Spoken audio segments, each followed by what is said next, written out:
So good afternoon, everyone. Welcome to this Zoom edition session of Toronto Mensa Inquiring Minds. As you know, I'm the coordinator and my name is Kathleen Smith. I'm warmly welcoming you to this edition of Inquiring Minds. It's my pleasure to introduce today's speaker, Igor Sokolov. First off, I wish to express my deep appreciation to Igor for volunteering on very short notice to give this presentation today after our scheduled speaker fell ill. Igor responded to me that he's far too busy unless I would like him to discuss the Russian war. I said, of course, yes.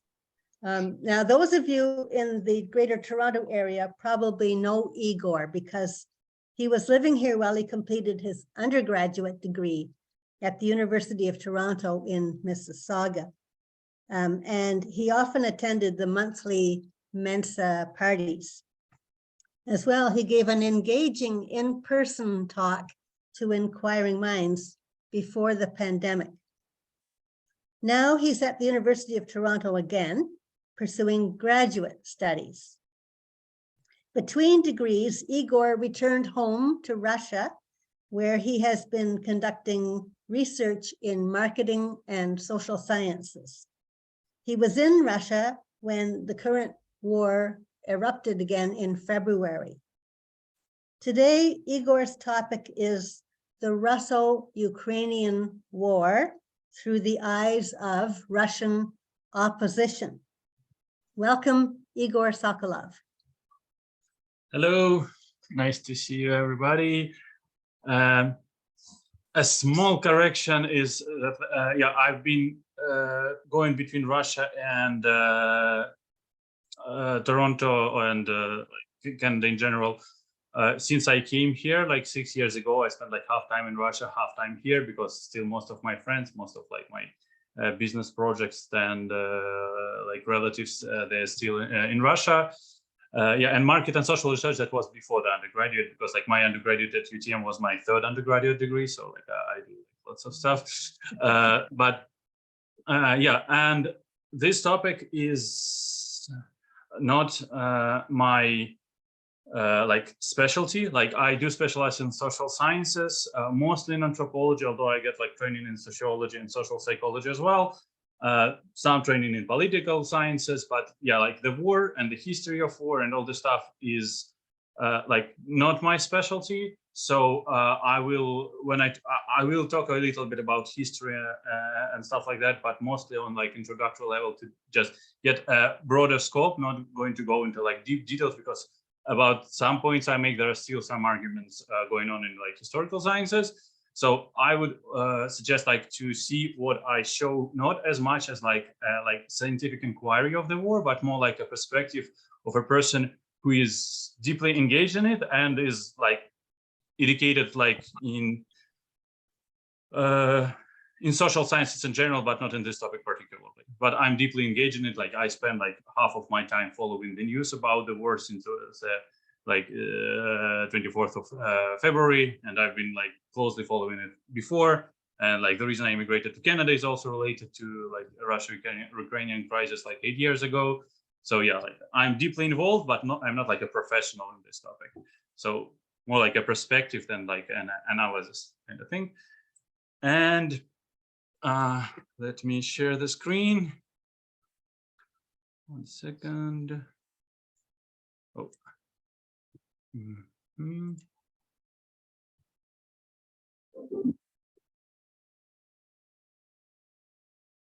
Okay.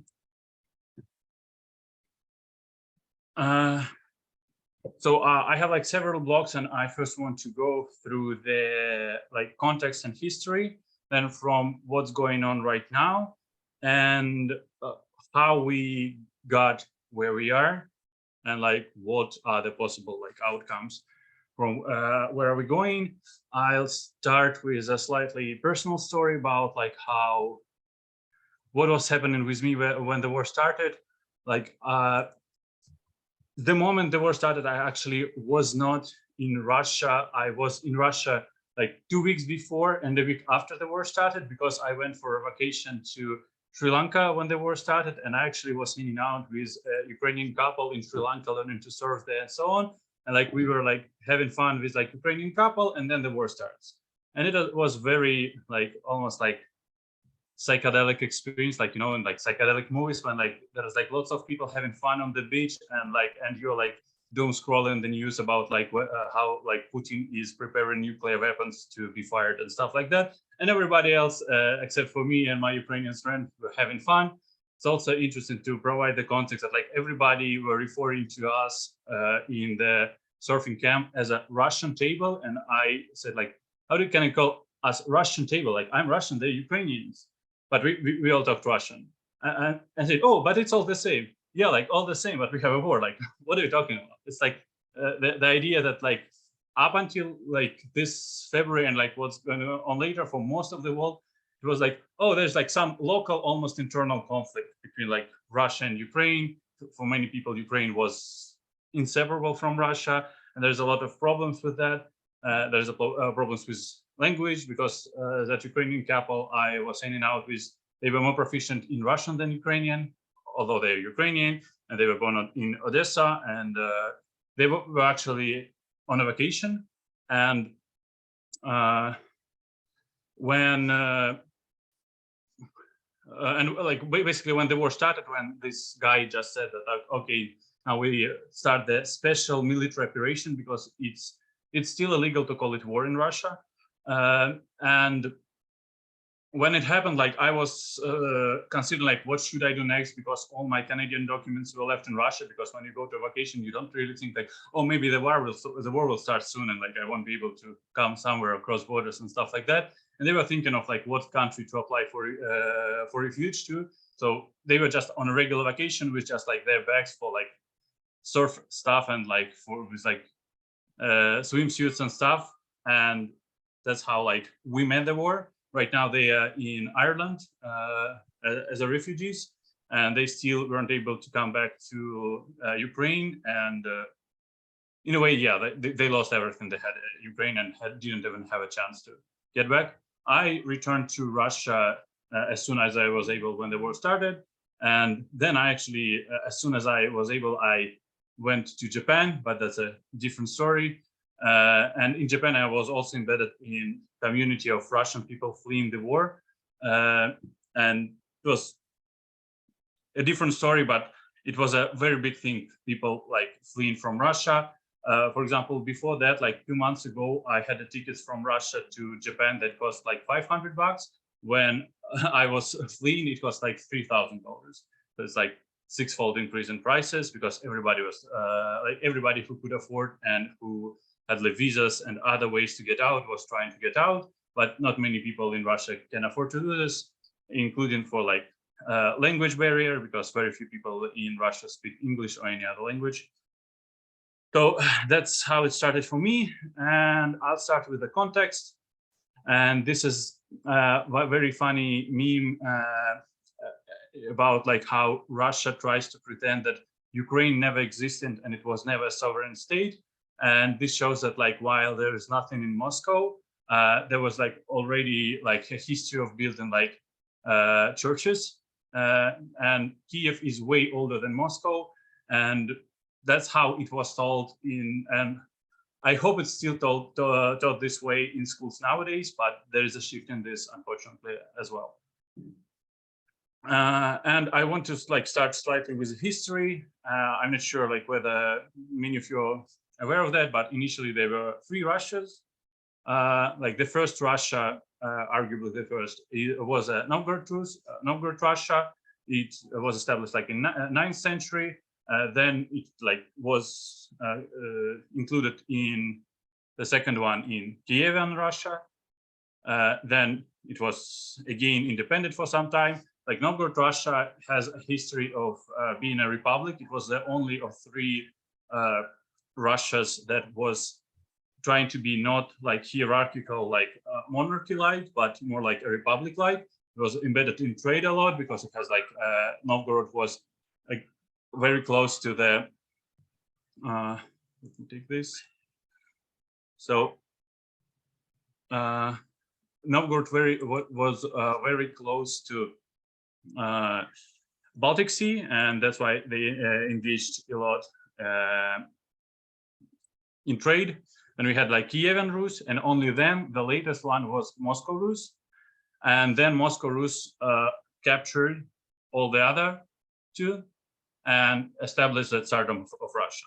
So the Moscow Rus was the newest one, like the youngest one, but like for like various like historical reasons, we won't go too deep in that, and that's not my topic, but it amalgamated them all and like made it like in the whole Russia.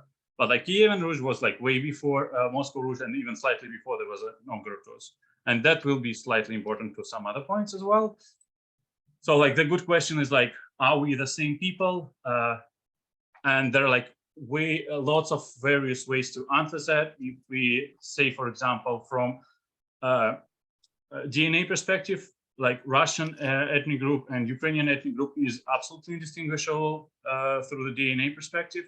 Like we are like same East Slavic group of people with like almost exact like ancestry. Another important topic is language. This map shows a distribution of like dominance of language in Ukraine, and you can see that like half of Ukraine is more speaking Russian than Ukrainian, half is like more speaking Ukrainian than Russia, and the central part speaks kind of both.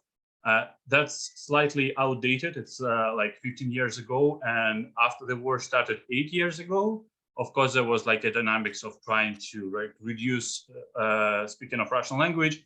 Both like it was actually happening in Ukraine, both imposed by government and also by people, because the Russian aggression made them feel that like, oh, I'm speaking the language of aggressor, I should try to speak it less and less. And interesting thing to know that even Zelensky, like the president of Ukraine, he's way more proficient in Russian than in Ukrainian. So it's like that big. And like personally, because I love Russian language, I find it dramatic what's happening, but again, that's fault of Russia that that's happening, but it's sad that it's happening for Russian language as well.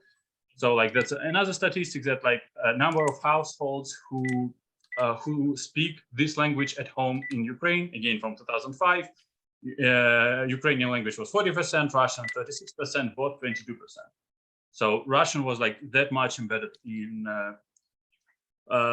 Ukrainian culture, and from many other aspects, we also shared the same culture. And like from my perspective, that's what makes the war like even like more disgusting, devastating, and terrifying. And there's a lot of arguments about whether even we can consider Ukrainian language as a separate language from Russian language. I cannot speak Ukrainian, but I can almost completely understand it. I, for example, like listen to like Ukrainian news and I understand what they say. I listen to Zelensky, I understand what he says, but I cannot speak that. And there's like a famous quote in social sciences that like a language is a dialect with an army. So like now we can say, yeah, now definitely Ukrainian is a language, because like it's less different from Russian than some dialects of China, different from other dialects of China. But because it has like a political autonomy, that's actually, at least from the social linguistic perspective, what differs like language and dialect. And from this perspective, of course, Ukrainian is a language now. We have the same religion. It again kind of like departed in terms of like hierarchy and autonomy from Russian after the war started 8 years ago. We have the same Soviet legacy. And this was a person that was very heavily used in Russian propaganda. There was some grandma who like went when Russian soldiers occupied the city. She went with them with USSR flag, thanking them for like bringing back everything together. And she was very heavily used in Russian propaganda until the later news said that like she denounced her views because like actually her house and all her belongings were destroyed by Russian bombings, of course, as many other things. And that shows, which I'll talk when I will talk about like Donbass and Crimea, how it's happening and like why, like that there are a lot of people in Ukraine who want Russia to come there, but that's mostly because they don't understand what it even means. They have like a very illusory idea what Russia is, unfortunately. And also important thing to note, maybe you've heard of it, is like Stepan Bandera. That's what heavily used by, again, Russian propaganda, but this one is not that much made up. So Stepan Bandera was a Ukrainian nationalist who fought with, who supported Hitler and fought on his side when Hitler came invading Ukraine and Russia. And this is very complex. In Russian propaganda, it's showed like one-sidedly as he's like a Nazi and a friend of Hitler. In Ukraine, he is shown as hero because he actually was fighting for the independence of Ukraine, and he just used the help of, he just used the opportunity that Hitler came to turn it into fight for independence. So it's more complicated than just binary in this regard. But he still, for example, was participating in Holocaust-like events happening in Ukraine about persecution of Jews, about murder of Jews. And that's especially painful because this part of the map where you see south around this area, there is Odessa, which is a city that is it's very much connected narratively, at least with Jews. It has a lot of Jewish history, and many people who made up Israel when it became a state were from Odessa. And there is at least in Russian language, there is a saying that that Jerusalem is a fatherland of Jews and Odessa is a motherland of Jews. So it's also very much related, and it also makes it a painful history and many complicated things. For example, I think many of you have heard, if you follow the war, the slogan, glory to Ukraine, glory to heroes. This was also the slogan used by Bandera, and the Jewish population of Russia and Ukraine strongly opposed this slogan. So it's lots of complexity involved here. Also important that we have a shared aesthetics, and it's really very important. And that's the picture that was included in the email. It's from the city of Mariupol, but it can be any city from anywhere in Russia, because that's how the houses were built in USSR. I was brought up, most of my people of my age and older were brought up in this kind of scenery, not the bombed one, but I mean, you see this house and it could be your house. And that's how all people who see the bombing of Ukraine, that's how they perceive it. And that's why they ban images of bombing of Ukraine on Russian TV, so that they don't, so that we don't see that we bomb the people who are like us.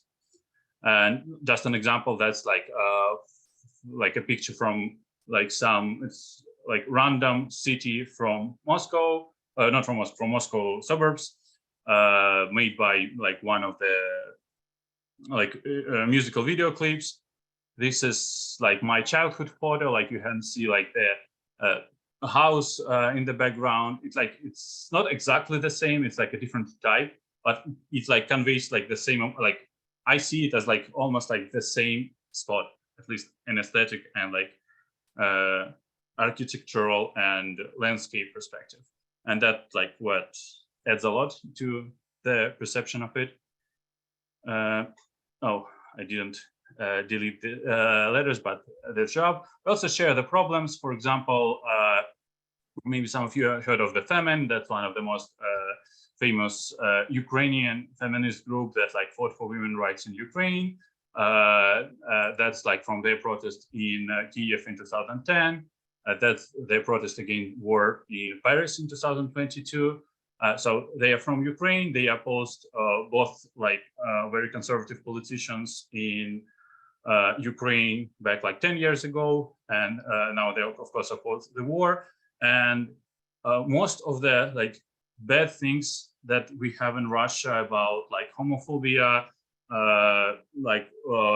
religious orthodoxy and stuff like this, most of that also present in Ukraine in a slightly milder version. And for example, this June they have a petition to allow same-sex marriages or at least civil unions in Ukraine, and it still isn't approved. So in Ukraine they still you can't it's illegal to have civil union or marriage between homosexual couples. in Russia, same state, but we are going in the different direction. At least they have a petition in Russia. We passed a new law that like bans even like talking publicly about like homosexual that they exist. So like most of the like Netflix movies and like Hollywood movies are kind of illegal now in Russia, like that have homosexual couples in them. So like Ukraine is definitely going different direction, but we like share this many nationalistic, homophobic, and some other problematic perspectives. And yeah, basically the main narrative was for the long time, both in Russia and Ukraine, although like in the Western Ukraine, it was less appreciated, is a narrative of like fraternal nations, like brother nations kind of thing. And they turned into a fratricidal war.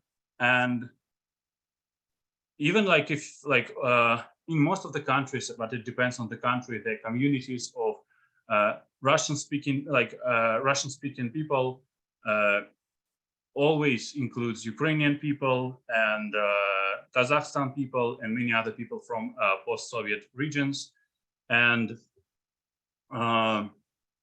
even there was like a big scandal on the like last Tokyo Olympic Games when the like Ukrainian like champion, I don't remember in which sports, was like posing photos and was hugging with like Russian sportswomen, and that was considered like inappropriate both in Ukraine and Russia. But that's how people feel, because yeah, like when I see Ukrainian people outside of like Russia, Ukraine, I feel very bad and sad. But before that, you see them as your people, and they used to see us as their people, like with some problems, with some like disagreements, but generally like it's very close. But unfortunately, that's where we go. And just to introduce, I'll go to this later. Like this is like a lot of people in Russian opposition who oppose war, they like propose the alternative flag to Russian flag, and that also has like a complex narrative around it. Is like white, blue, and white. On the one hand, is just like on this image, is like cleaning out the blood from the flag. On the other hand, it's also similar, which I'll discuss slightly later, with like Belarusian flag. If you heard of like protests in Belarus 2 years ago, which are also closely related to this war. And it's also a flag of Novgorod Republic, which I've talked a bit later. That was like the first and the only, like there were no flags there, but like that was like a color scheme that they used in like some official like markings and aesthetics. But also like some of the Ukrainians, especially those who are like the most radical against Russia, they don't like this strike, because for them that also seems that like we try and pretend that we have no guilt in what's going on, as we are like share no responsibility and like trying to separate us from the bloody Putin. But in a way, yes, we do, because we don't support him, we didn't elect him, but like, yeah, we weren't able to stop him. But we'll talk about this later as well. So now more local history and more local context about like how and why the war started. And of course, the war started not this February, but it started in 2014. It started with Maidan in Ukraine. And basically they were like protesting. It was pretty violent and pretty harsh. And it was a protest against their president, who was strongly supported and financed by Putin, and who allegedly faked elections in his favor, and they had a protest, so they overthrew him, and that's where the protests start, and that's where the war started, because for Putin it was absolutely not acceptable that Ukraine gets independence, because it was an independent country, but because the president was controlled in a way by Putin, it was absolutely not acceptable for Putin to allow for that. So that's when we had like Crimea start and Ukraine start. So Crimea, I'll talk about it later as well, it was a very problematic thing, because on the one hand, a lot of people supported, even in Russian opposition, a lot of people supported the annexation of Crimea. And I'll say not popular view, but I do believe that most of the people living in Crimea also wanted to be part of Russia. I'm not saying that it should be the reason for Russia to annex that. It's not. But from like all my friends who live there, from all my friends who visited there, most of people in Ukraine, Crimea wanted to be part of Russia, but the problem is like there are parts in Russia who don't want to be part of Russia. Still, we don't let them go. For example, Chechnya wanted to get out of Russia. We got a war with them. We didn't let them go. We had like, I think if in Königsberg or Kaliningrad, if they, I think they would be happy to be part of like Germany or like Poland that's closer than Russia to them, because it's like in enclave, and they would be happy to be part of Europe, or maybe like Sakhalin in close to Japan. I think half of the Sakhalin population also would be happy to become part of Japan because of the living standards that are like 10 times higher in Japan than in Russia. So that's a complex question.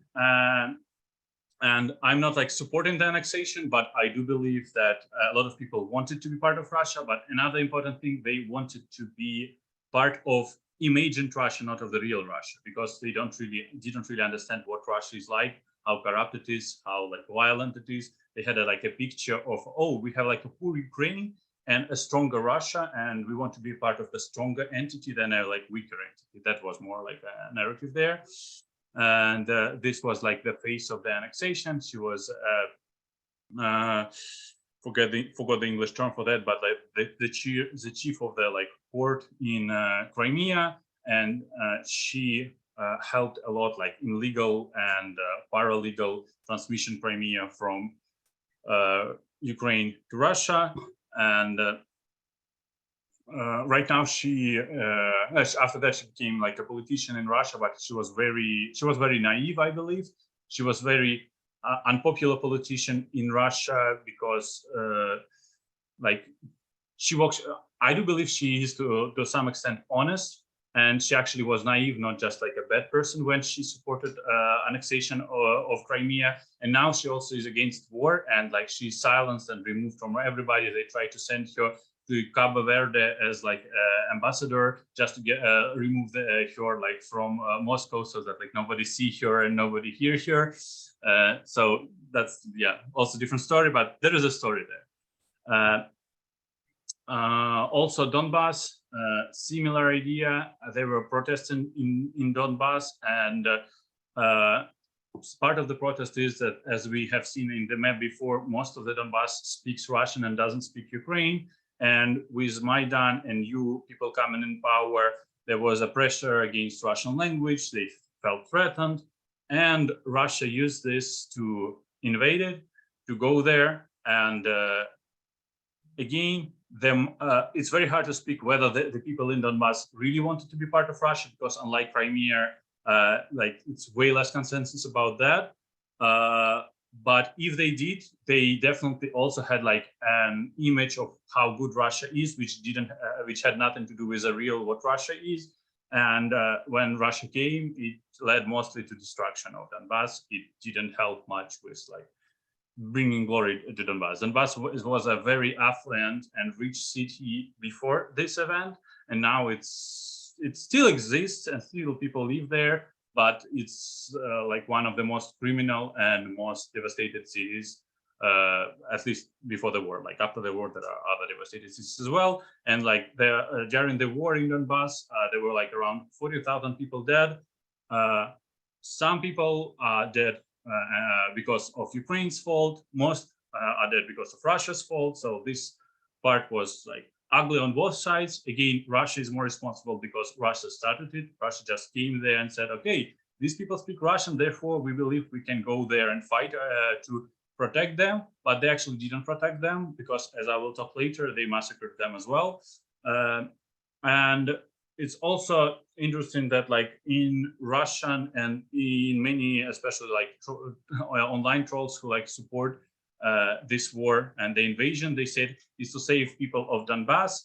And just statistic from 2021, according to different sources, they were only like from different sources, like from 14 to like 77 deaths within the year from like warlike events.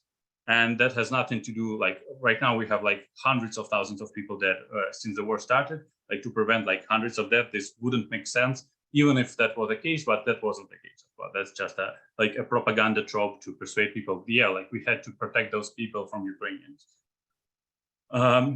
Another important context is Belarus.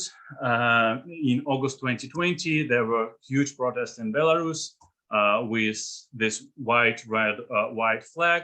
They were trying to overthrow Lukashenko. They were also influenced by Maidan in Ukraine. And very important, like among Russians, Ukrainian and Belarusians, like Belarusians are like the most soft and intelligent people, kind of. Like they have this kind of reputation and they stand for this reputation during these protests. And on the top, they were like almost 300,000 people protesting in a city of population of 2 million. So it was very big. But there was not a single car destroyed, not a single shop pillaged, not a, like there was only one window broken. And there is like a video evidence that was like a police who broke the window, not the protesters. They even like removed their shoes when they went on the benches to like protest. So that's how like mild and like nice protest this was. And back then, a lot of political scientists, a lot of people in Russia and Ukraine believe that if you protest hard enough, you don't need to resort to violence. You can overthrow it with like a soft protest if enough of people would go on the streets. And we have here like almost like 30% of people, not 30, but like 15% of people going on the streets. That's a lot. That's like unprecedentedly a lot. And like, no, nothing happened. And the protests were led by, maybe you've heard of it, that she was not a politician, she was a housewife, but her husband was imprisoned by Lukashenko. And she was the leader of protests, more like symbolically, because like she was not like a politician at all. And like, yeah, protests were violently destroyed by police in Belarus. It was very sad. It was very depressive for most like of people on the position in Russia or for Ukrainian people, because we hope that this can like start the reformation in Russia by an example. But it ended up being the opposite example. Everybody in Russia seen that, okay, yeah, like even this big of a protest doesn't change anything. But it's important to know that like the Lukashenko was very heavily sponsored by Putin. So like Lukashenko very quickly lost his money in supporting the like police brutality, but because Russia didn't want Belarus to be freed from like a puppet dictator kind of thing. Not really a puppet dictator, he's still kind of independent, but he's also a dictator at least. So they put a lot of money not to create a president, because it was very important for Putin to create a picture that no, like there is no freedom in Belarus. And when talking about like freedom of Ukraine, it should always be related to violence and how it like devastated the country rather than helped it. That is like the grand narrative that always encompassed what was happening. Also, meanwhile, in Russia, same year, so like the protests in Belarus were like August 2020. Yeah, and it's also like it's already COVID started. Like in Russia, Ukraine, or Belarus, COVID like quickly left the headlines. It was not a big thing anymore since like beginning of summer 2020, because compared to all the other awful things happening, like COVID was like a very small thing. So meanwhile in Russia, in June, they changed the constitution. And that's how, like, that's one of the photos of how the constitution was made. There was a referendum voting for constitution. There was no privacy, no protection, no anything. In many places, cities, it was just like this on the street, you come and vote. And then they said that like 90% showed up, and like 80% said that they want to change the constitution, and the change of constitution allowed for Putin to be elected one more time, and had like some other not very good changes. But the core change was to allow for Putin to be re-elected again. At the same time, there was a Navalny, maybe you've heard of him. I will talk about him later a bit more. He was investigating corruption in Russia. He was poisoned with Novichok. He also made investigation about like Putin's palace that is like $1 billion worth at least, with like casino, strip club, and some other like attractions embedded in the palace. He also made a very good investigation of how Russian special forces poisoned Navalny himself. He basically called one of the persons who poisoned him and pretended to be his boss's assistant, and that person described on phone, recorded about how exactly were the procedures of poisoning him for the protocol. That's how like secret military is also very corrupt and bureaucratized in Russia and doesn't work as well as it's usually described. Then we have like COVID, and despite COVID not a big thing compared to anything, it's still officially 350,000 deaths. Unofficially, it's more than 1 million deaths in excess deaths that are like directly through COVID or indirectly through COVID. Also, there was like no financial support. It was like opposite to financial support to small businesses. Like small businesses were forced to pay salaries for people who are not working, and like it was a big mess. And also there was like a political use of mass gathering, like of ban of mass gathering. Like for the COVID reasons, it applied only when people who gathered were against Putin. If they were for Putin, they could mass gather with no problem. So it was also pretty dramatic for them. So, and then we going to the point like how the war started. We have this like said Putin, where his ratings are record low after all these things happening in Russia, after things happening in Belarus, after things happening in Ukraine. Putin's ratings were like recorded by all the like social surveys and stuff like record low.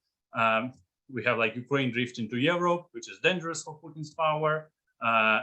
Russians becoming more receptive to Europe and to the West, and the Euro Cup was a big part of it, or was it World Cup? I don't remember. I mean, the soccer one.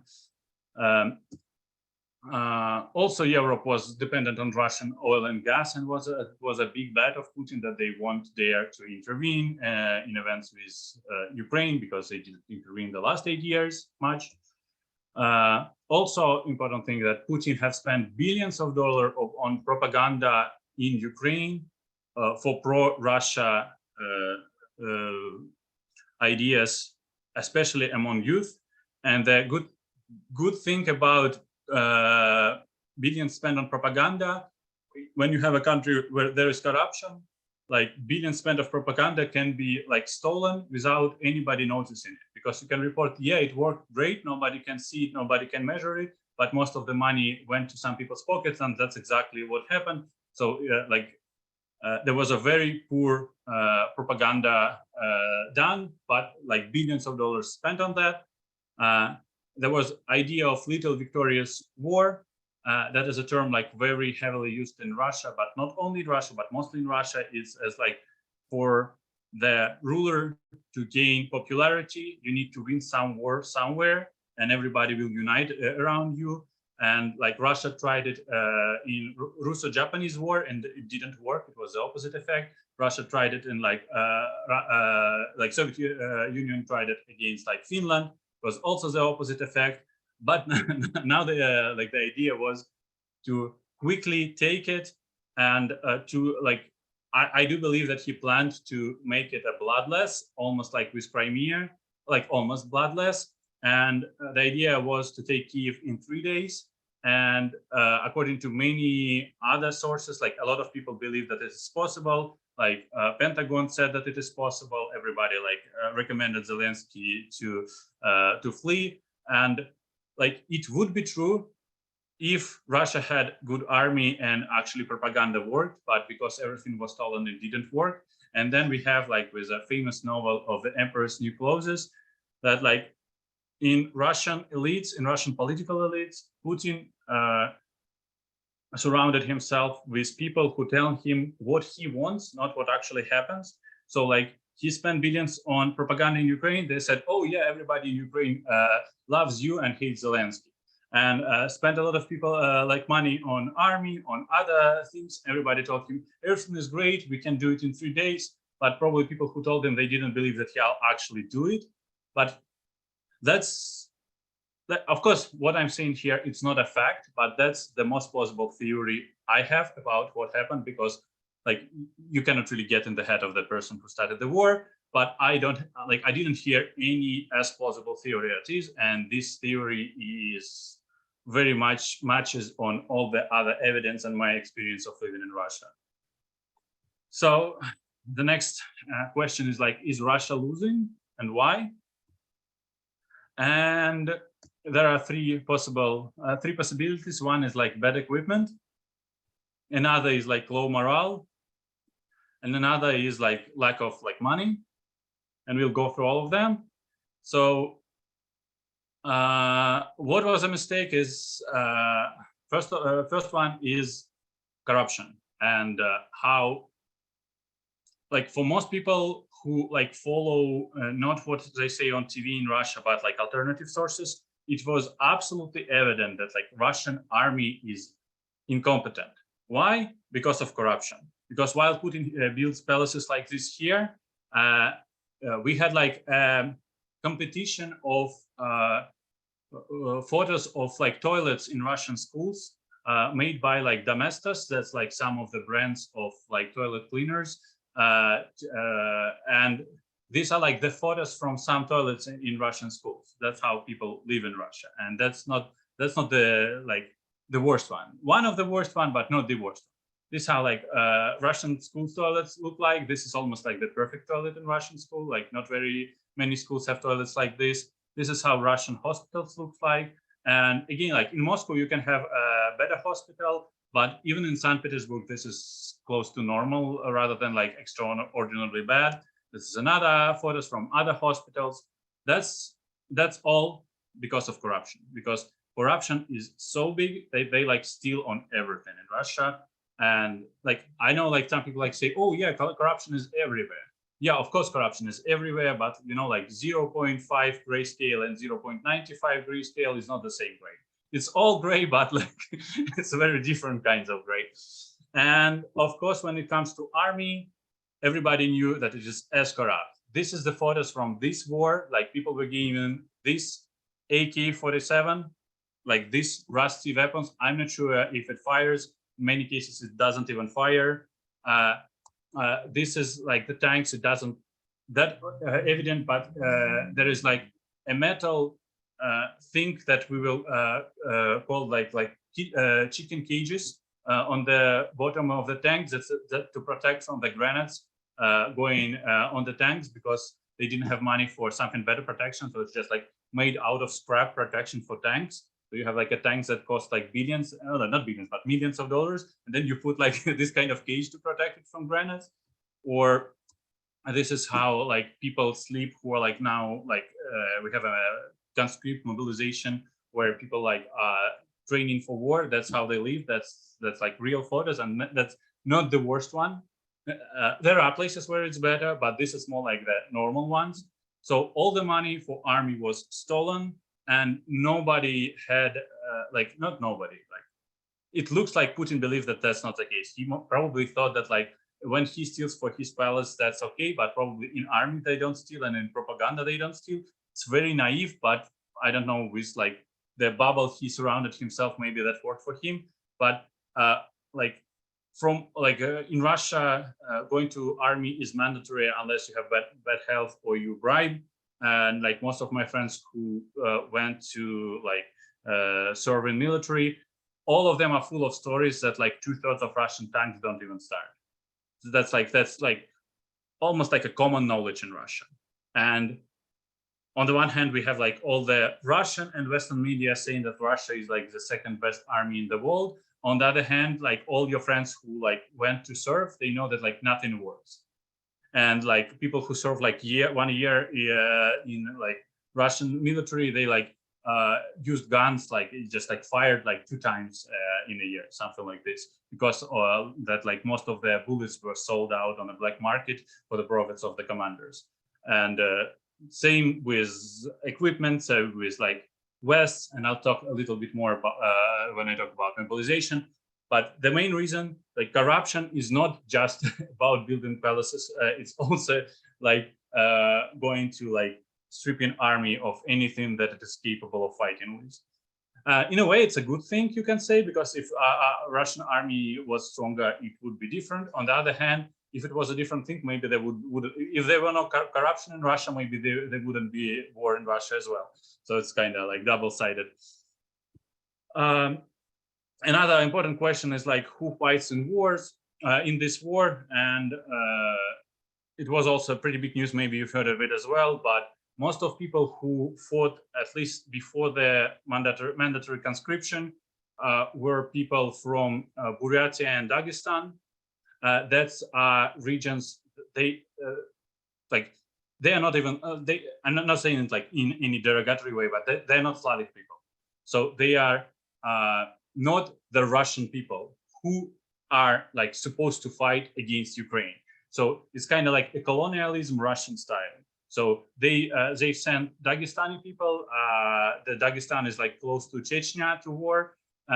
Like Dagestani are Muslim and they have their own language that is not Russian. They also speak Russian, but not very fluently.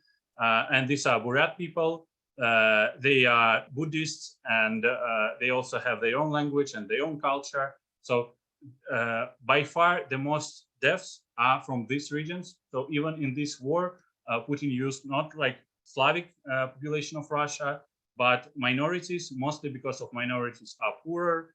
And it was not mandatory. They just like paid good salaries, and the good salary was like $2,000 a month. And people from the poorest regions, for them, that's unimaginably big money. Because like in Buryatia or Dagestan, average salary is like $200 a month. And now they offer you 2,000, and that's a way to solve your like financial problems, to pay for your like house and stuff like this. So that's how it fought before. So minorities was one source, and again, compared to like Ukrainian motivation in the war for protecting their own houses, these people fight because that's the way to get money, and that's why we also had a lot of people like stealing Ukrainian property and sending it back to Russia as a source of like additional income from war, like marauding Ukraine. Another big group of people were prisoners. Maybe you've heard of this nice guy called Prigozhin, who is often called as like a chief of Putin. He is not a politician officially, he is an entrepreneur. He's involved in like mostly production of food and various like food tenders in Russian government. And he also has Group Wagner. Maybe you've heard of Group Wagner, that a private military company in Russia. So he made it in 2014 or 15. Up until this year, up until 2 months ago, he denied, and he even, a few people were put in prison for claiming that he is the owner of Wagner. So he like made a court case against them, and they were like either fined or put in prison. As but now he publicly said, okay, yeah, it was me who owns the Wagner. So now he doesn't even conceal it. So this summer he went to dozens, if not hundreds, of prisons. There is a lot of video evidence of this. And again, a few months back, he publicly acknowledged it. So he went to prisons to conscript prisoners, to draft prisoners toward war. Only like political prisoners were not allowed. So only like murderers, people who have like very bad record were allowed to join. He promised them that after half a year of working with him, they will be free. And he also said that everybody who will try to desert or surrender will be killed. And he is not a politician even. He is officially just a private person, entrepreneur, is like not even like officially built in like political structure of Russia. So in a way, it's almost like a classical definition of a failed state, because like one of the definition of a state is a monopoly on violence, because like state is the only entity in the country that desires who can be punished, who can be paroled, who can be imprisoned and released. Now this guy comes, I can release you or I can kill you if I like, if you allege your loyalty to me. That's what's happening. Again, not rumored, lots of video evidence, and even like a few weeks back, he even like publicly acknowledged that that's what's happening. And we even have a case that this is a person who surrendered. We have a video where this person talked that he surrendered to Ukraine.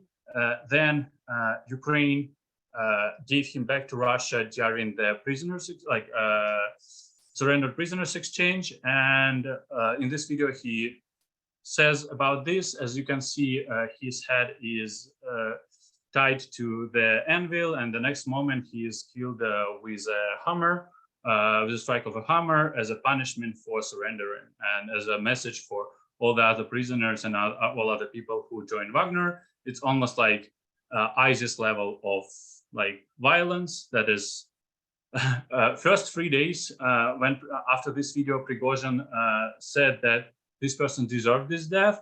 After 3 days, he said, okay, yeah, we have nothing to do with this. But yeah, it's a bit too late. And on the video, it's like absolutely evident that he's killed by Wagner Group for like betrayal. So that's the narrative about the prisoners. And it's a very big narrative in this war as well. Another point is like very popular in propaganda is about Nazis. And the thing is that it's again, very complicated. And yes, Ukraine do have Nazis. And I find it problematic, but again, that doesn't excuse Russia to invade Ukraine, because Russia also has Nazis, because Wagner is full of Nazis. And this is like official symbol of Wagner Group. And it reminds me of, you maybe heard like of a popular joke about like, are we the bad guys? Because we have like a skull as our symbol. And yeah, Wagner has a skull as their symbol. And yeah, Wagner is a very bad guys. So there are not like nationalist problem in Ukraine. I would argue that it's not as big as nationalist problem in Russia, because in Russia nationalist problem is also very big, and it shouldn't be considered like in the same like discourse as the discourse about the war, because no, you don't invade other country because they have like some small internal problem. And again, Nazis in Ukraine, they have like a political nationalist party, but it didn't even get like in the last election get enough votes to get like seats in the parliament. So it exists. It's not non-existent. It's problematic. It has nothing to do with like excuse for the war. Another group of people who are now used in the army are mobilized people. That's literally how it all looks, because again, because everything is stolen in Russian army, Russian people who get mobilized are encouraged to buy vests, helmets, and all the other stuff themselves, and to take credits to buy this, because army cannot provide them with that.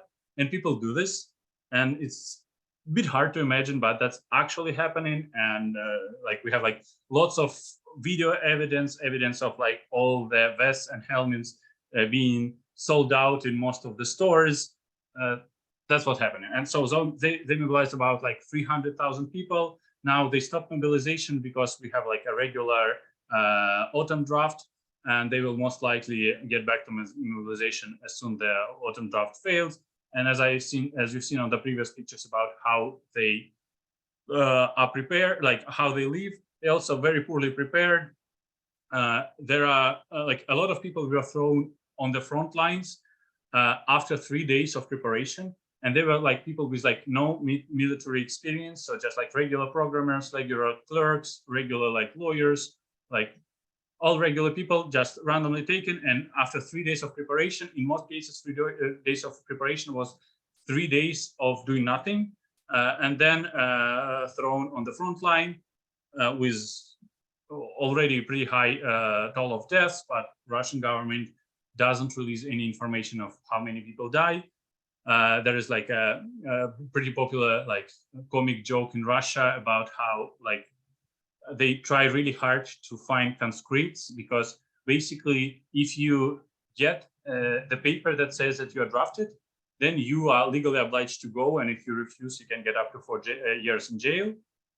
And like the whole idea is, yeah, try to avoid getting this paper. And this is like a comic about like Russian officials trying to do everything to deliver the paper of you being conscripted to you.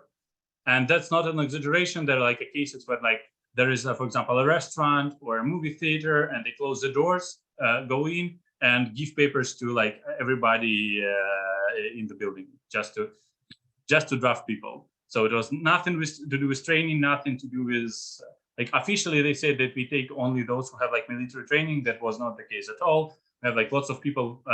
Some people were even like blind people were drafted. They were returned afterwards after like on the front lines that their commander, oh, you're blind, what do you do here? Go home. But like before that, they were still drafted and delivered to the front line. So that's how like ridiculous it all was.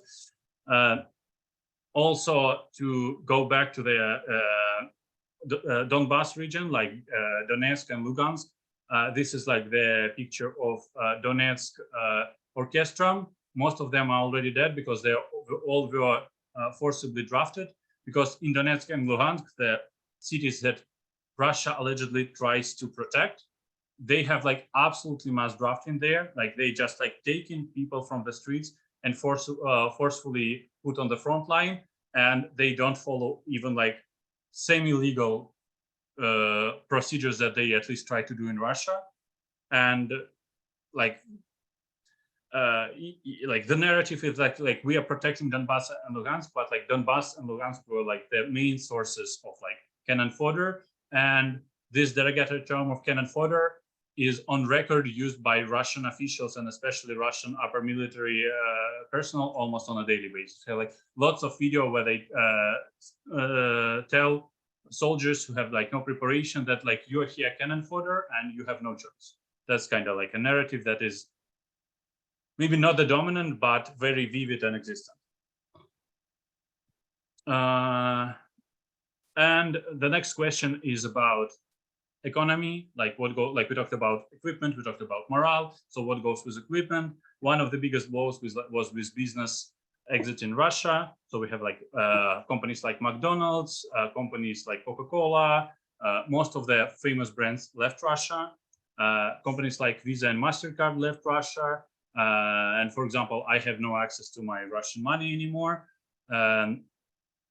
Most of the like IT, like technological brands and stuff, they also left Russia.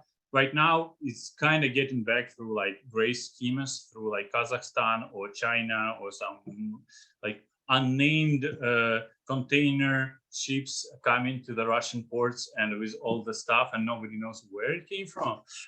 So that's how it also works. And that's pretty heavily going, like it goes pretty heavy on regular Russian people, but not that much on like Russian elites, because Russian elites can still buy expensive brands, just like 10 times more expensive through like gray schemes, but like Russian oligarchs, they're like 10 times more expensive is nothing, just like normally. But like, yeah, regular Russian people are like in a very bad state. Normally prices like doubled, in some categories like tripled. For example, prices on the cars are almost like 10 times higher. So it's pretty hard in this regard. On the other hand, in terms of sanctions and elites and Putin, it's not that good. And because we have a Gazprom bank, which basically at least first 6 months of the war. After that, it kind of like started to go down and there are like more complications. But first 6 months, Russia received from Europe 1 billion euro a month for the sales of gas and oil, mostly from the gas. And this is more than all the money and equipment Ukrainian side received. So basically, at least first 6 months of the war, the Western powers, Western economies, they paid for both sides of the war. So they paid to Russians and to Ukrainians to kill each other. Like the most like ridiculous part is like even that part of the gas was transmitted through Ukraine, and Russia kept paying Ukraine the rent of it. Because kind of both Russia and Ukraine felt obliged to supply Europe with the gas and oil, and both of them needed the money. And there were also ridiculous part of it that like Russian elites are very, like they are themselves very much in like conspiracy kind of theory thinking, and they like symbolism, and they literally paid salaries to all the military personnel through the same bank that received money from the oil and gas. So basically, all the money that were paid for oil and gas were paid directly to the military personnel. So it's not just like, it's symbolically, because again, like any digital economy, doesn't really make sense, but it symbolically makes sense that, yeah, we use your money to pay for the conscripts, to pay for like mercenaries and stuff like this. And this, there's like a very, well, maybe you've seen this famous adapted comic about this from the like Lord of the Ring, adapted for like Russia and Ukraine, that like all the Western powers just like give the money for Ukraine to fight for them, kind of. It's a very problematic idea, and another problematic idea is this export of corruption. Russian authorities put a lot of money into corrupting Western officials and former officials. Like the most famous example is Gerhard Schröder, who was like a chancellor of Germany, who was chairman of Gazprom, who was a chairman of Transneft, and from other corporate, like governmental corporate entities that belong to Putin. And like he is the most famous. There are dozens of others who are less famous, and I don't show them because like nobody pretty much knows them. But it kind of creates a lobby in many Western and European, like many Western countries, lobby to support the economical interaction with Putin. And I even have like a personal story that maybe I shouldn't tell. Probably, yeah, it was like 10 years ago, so probably it's not under DNA anymore. But like when I worked in market research 10 years ago, like my client was Heineken, and they did like market research in Russia.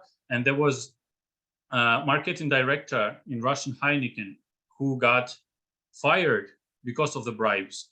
Like not bribes, I forgot the English word for bribes. When you take bribes in business to like take the certain supplier of like, for example, advertisement of other stuff, so like business kind of bribes. So he received like more than 20 million euros in 5 years, and he was fired. Yeah, like shamefully fired, but he went back to Germany, but now he has 20 million euros, so he probably is not too upset about his career being crushed by him being discovered by this. But Russia was, and well, probably not anymore since the war started, but it was all this time a source for like export of corruption, an opportunity for even like European people to engage in corruption. Because yeah, in Russia with corruption, a lot of money can be made, and that's unfortunately how it works. Another probably not very famous, but like I really laughed out loud when I heard of it, was a case of like Abramovich. He won the defamation case in British court. There was a book about where journalists claimed that he is connected to Putin, and British court said forced the journalist to like pay a fine for like defamation or something like that, because court said that like, oh, if Abramovich was connected to Putin, it would mean that he is controlled by Putin and is not independent, which is not the case. And like everybody in Russia laughed at this when they heard it, but like Abramovich, probably through the lobby, through the help of political lobby, was able to win this case, to pretend that I have nothing to do with this, I'm independent, and like we see how independent he is.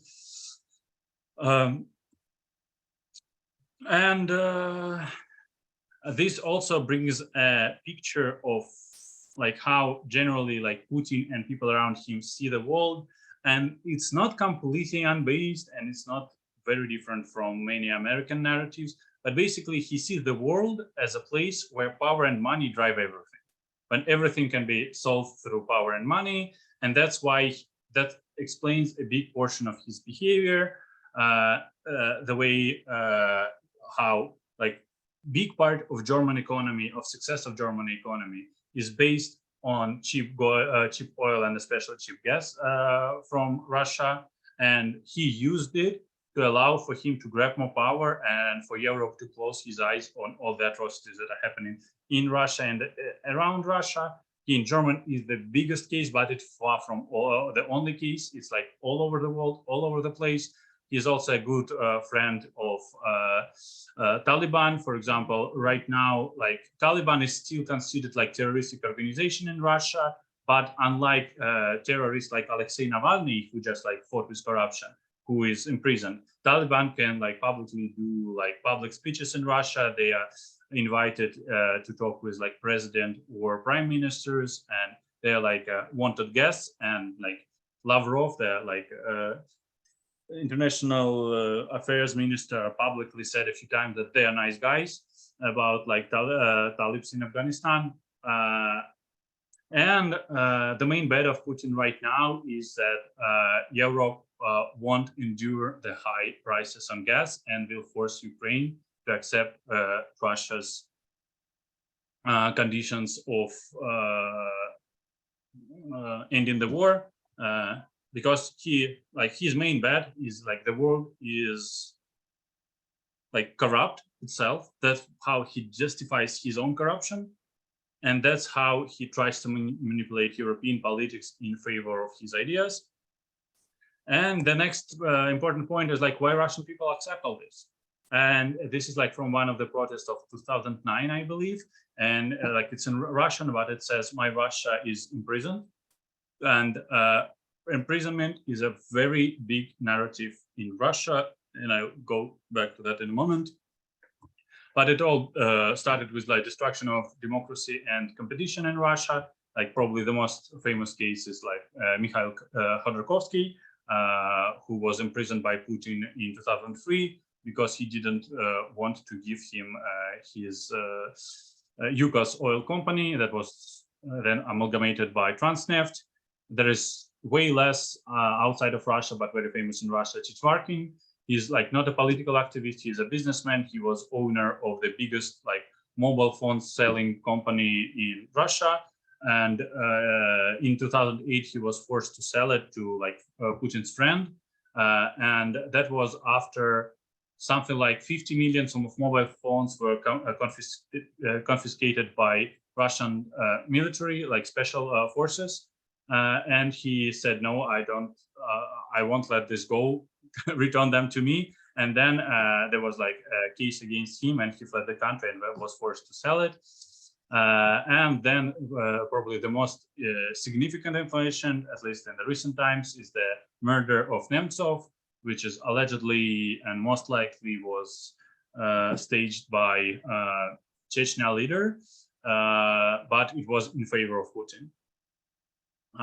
So another, of course, important figure is anti-corruption foundation made by Navalny. So Navalny fought corruption like since even before 2011. I was following him in like maybe you've heard like the ancient blogging platform LiveJournal, which was very popular in Russia. So he was like writing about corruption like in 2008, 2009. He was one of the most popular bloggers. He was not a political figure back then. He was just like writing about corruption. Then he kind of tried to fight it. He produced protests. He made very big movies about outstanding corruption of highest level Russian efficiency. This is like I forgot the English word, but like the chief minister of like court in Russia, of all the courts, about like how much money he stole and how much businesses his children are owning. And like there is like legal evidence of everything. And Russian government says, we don't care. That's how it was, even like in 2011. Then there was a famous movie about Dmitry Medvedev about how much he stole. And then like last year, there was a movie about Putin. And this movie was released after Navalny was already in prison. And yeah, like last year, Navalny was imprisoned.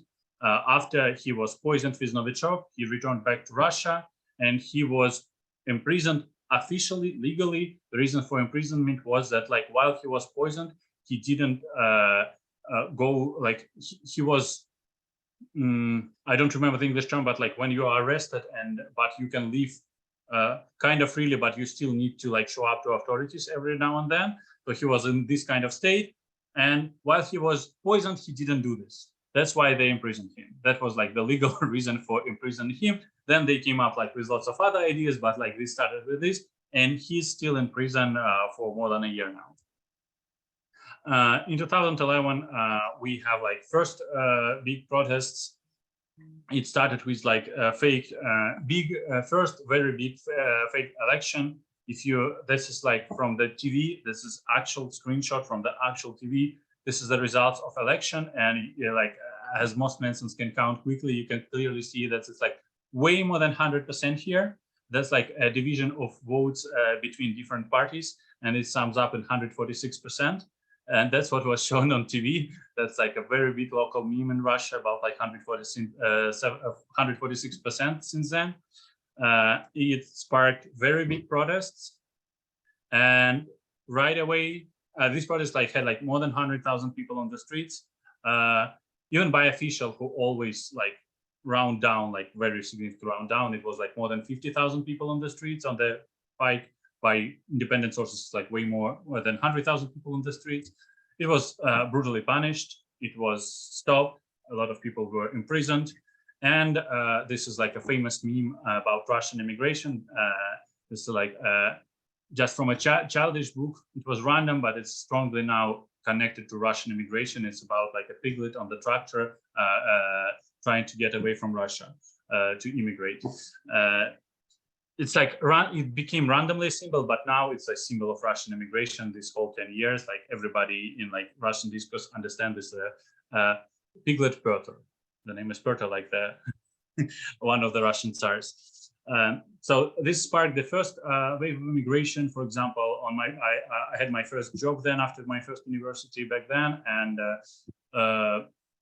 my boss immigrated back then because he kind of at that moment considered that there is no future for Russia anymore with the way how they deal with protests.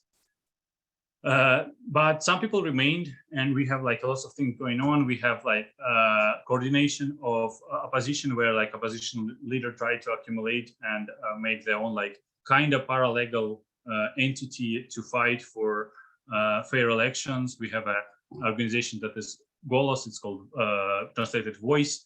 It's independent. It organized independent groups of people who track that there would be no fake and other problems with the next election.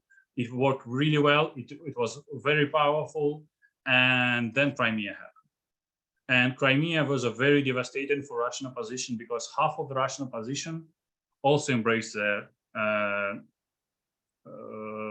subjugation of Crimea, because most of Russian people have strong connection to Crimea, and a lot of people were happy about Crimea being back to Russia. And that also created a big crack in Russian opposition, and this sparked the second generation of mass immigration, which was in 2015. And in a way, I can be considered a part of this immigration, because like I didn't immigrate like solely for political reasons, but that was a big part of my reason into immigration when I immigrated in 2016. Then we had, as we already mentioned, we had Belarus that was like heavily punished. We had protests in Khabarovsk, which are not very well known outside of Russia. They continued for almost half a year in a city of 600,000 people. And on the peak, it was like more than 100,000 people on the streets. So almost like every sixth or every fifth person was protested on the street, and nothing happened. And nobody wanted to resort to violence. Everybody believed, especially until the fail of Belarusian protest, everybody believed that if we just protest that something changes, nothing changes. And this protest like long for almost like half a year. And then another thing that happened is COVID, which also was used to prevent people to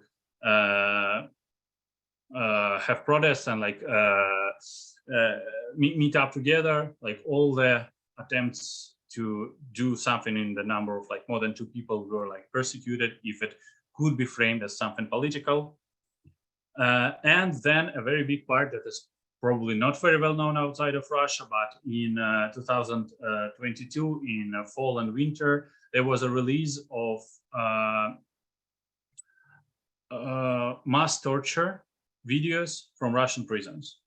And that's like hundreds of gigabytes, like extreme like amount of video evidence, like hundreds, if not thousands of hours of video of torture in Russian prisons. And reaction of Russian government was nothing. They didn't say it's false. They didn't say it's made up, but they also didn't say it's bad. Like nobody was fired. Nobody like started investigation, nothing. It just like in terms of discourse, it's created, we are okay with people being tortured in our prisons. And people who are protesting on the streets are sent to prisons. And people who protest first time, they usually get like a fine. Second time you protest, you get 2 weeks in prison.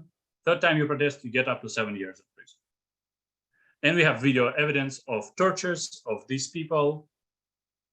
And that's the narrative. And remember the previous slides, most of the people who were strongly politically against the war and did the activism already left the country.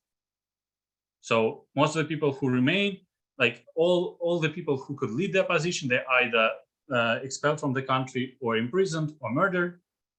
And they say that like, see what's happening to you if you get in prison. Do you want to get in prison? And that's the narrative. And that's another context for this is Stalin cult. Probably heard of this movie, which is banned in Russia, of course. And in Russia, it's now illegal to compare Stalin and Hitler. And there is a person who got like 7 years in prison for comparing Stalin and Hitler. A big part of Russian narrative is Gulag. This is like the map of all the camps that were in Russia. And both Holocaust and Gulag is a very big part of Russian historical narrative. Almost all people in Russia have family members who were either imprisoned in Gulag-like camps or were the like officers who were like the guards in the Gulag-like camps. Most of people have both. So that's a very big legacy. And the prison culture is a very big part of Russian culture. And in fact, even like most of the Russian homophobia is not like religious, but more about like prison, because maybe if you're like heard of like prison culture, there is also a very strong connotation of homosexuality in prisons. And most people who are like afraid of they people becoming homosexuals in Russia is because, but what if you get to prison? And that's what happened. Like in Russia, everybody assumes that there is always a chance that you end up being in prison, or your kids will end up being in prison. It's a very big part of like Russian imagination and Russian narrative. And like that's also like connecting to like American narrative. Like I can strongly relate for that, like for like with Black people in US and Canada, especially in US. Like even now, like after immigration, when I see a cop on the street, I have anxiety, because like for me, cop is a danger. Like in Russia, if you see a policeman, you try to avoid crossing the streets with them. That's like a norm. And like in Russia, it's like it has nothing to do with race. It's just a universal. Like although like people like Buryat or Chechen people, they have even more trouble with, but regular Russians also like have the same attitude towards police. And also there is a very important change. This is like a very popular sticker in Russia. Change of narrative about Second World War, because Second World War was very devastating for Russia. Russia lost more people than any other country during Second World War. And the reason is also very low proficiency of Russian army, because just like in this war, just like I showed, they just like sent people on the front line without equipment, without like anything, just like to physically stop with like bodies, the advancement of Germans. And like when I was a kid, the narrative was never again. Now the narrative is we can repeat. So the narrative now changed from like we suffered a lot but like won. Now that like we won and that we are the heroes of that war, and that's why like the Europe should like fear us. That's the dominant narrative for the last 10 years in Russia in regard to Second World War, unfortunately. And the reality of 2022. You maybe heard the Nobel Prize winners there was like Belarusian, Ukrainian, and Russian, and Russian was like Memorial. That's an organization that collected the evidence of Gulag and Gulag-related activities in Russia. They collected like physical evidence, they digitalized it. Now this organization is illegal in Russia, and now they even take their physical archives, and there is a good evidence they're trying to physically destroy physical archives of Gulag in Russia. Like it's all digitalized, but there is also like some value in like physical objects, because like when in the century of like digital fakes and stuff like that, physical evidence has like additional value, that you can like physically show the paper that was written like 70 years ago from like one Gulag camp to like their family, and now it's digital. And when they if they destroy the physical, they will try to shift the narrative that it's all fake and it never existed. That's a big narrative in like Russian authorities right now. This is a person who was reading anti-war poetry in the center of Moscow. He was beaten up. He was raped by a gauntlet like gym equipment by police. The video of his raping they showed to his girlfriend when they were beating her, and like he's in prison now. People who raped and like policemen who raped and fought him, they are like they got advancement. Like they were not even fired, or like basically government says, yeah, that's what happens to those who like try to say that the war is a bad thing. This is a famous Russian meme. It's called "No to Vobla." Vobla is like dry fish, and basically it says like "нет," like "нет войне," but like three central letters are removed, and you can say "нет voble." And the thing is, like, there was a person protesting on the street saying like "нет войне," no to war. But in the legal court, she said that actually she was protesting against Vobla, not against war, and she was released. And that's now a new Russian meme that like, yeah, like no to Vobla.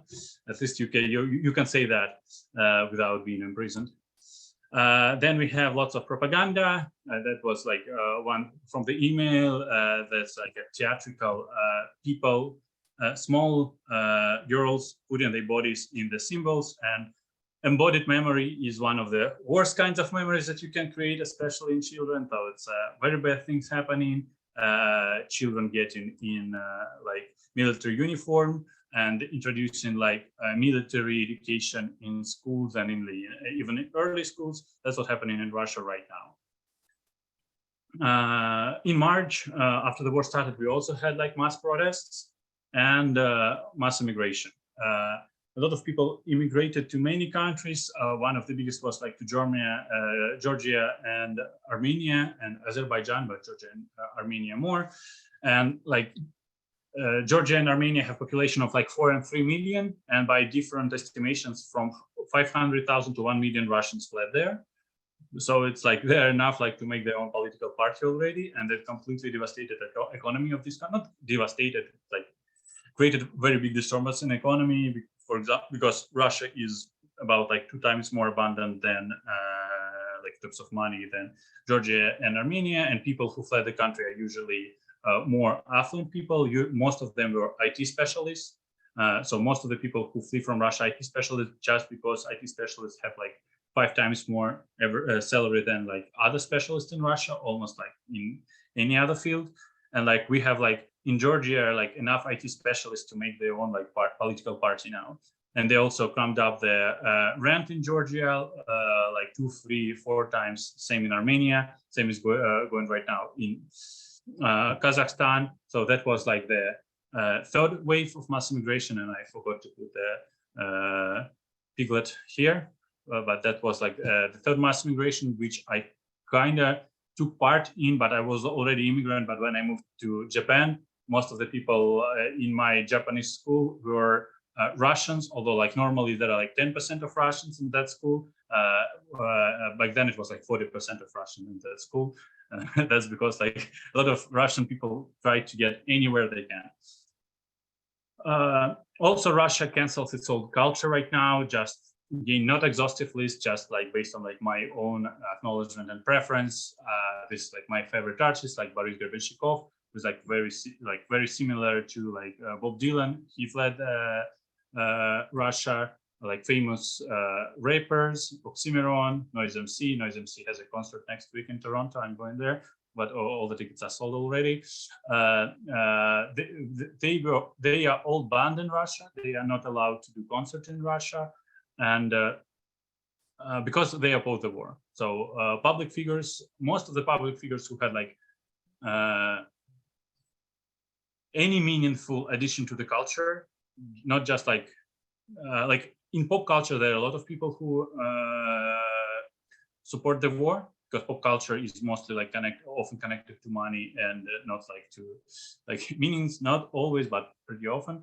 And all the people who try to like produce like their own individual meanings, they were banned from country. And this is Zemfira. She also like her symbol was like letter Z. Like after the war, like it's kind of screwed already. And this is probably the most famous one. Yuri Shevchuk, he said a great phrase. He's the only one who is still in Russia, but there is a criminal case against him. And the criminal case is because he said that motherland is not an asshole of the president on the concert. And they made a criminal case for him for saying that. But he is like very legendary because he was taking anti-war positions even like in Chechnya war, in Afghanistan war. Like he's a very strong public figure in Russia and anti-war public figure, and he's respected by but both like opposition and like traditionalists in Russia. And it was very hard to find a person like in court who would be ready to open a case against him. Then we have like famous writers, Dmitry Gluchovsky. There's like a famous book that also made into a pretty famous video game, Metro 2033. He is also banned in Russia right now, and he will get arrested if he gets in Russia. Also interesting thing that like the game, like he's Russian, the game is Ukrainian, based on his Russian book. It's about like how tied the cultures are, because like Russian internet, like Russian internet is indistinguishable of Ukrainian internet, almost even now, and let alone like 5, 10, 15 years ago. It's like the same cultural space. Another very important in relation to war and stuff is like Vladimir Sorokin. That's a book that I highly recommend everybody who wants to understand the cruelty of Russia. It's like Day of the Oprichnik, and that's like he wrote it in 2006 about like Oprichniki were people in Ivan Grozny's time who were punishing people for disobeying Tsar.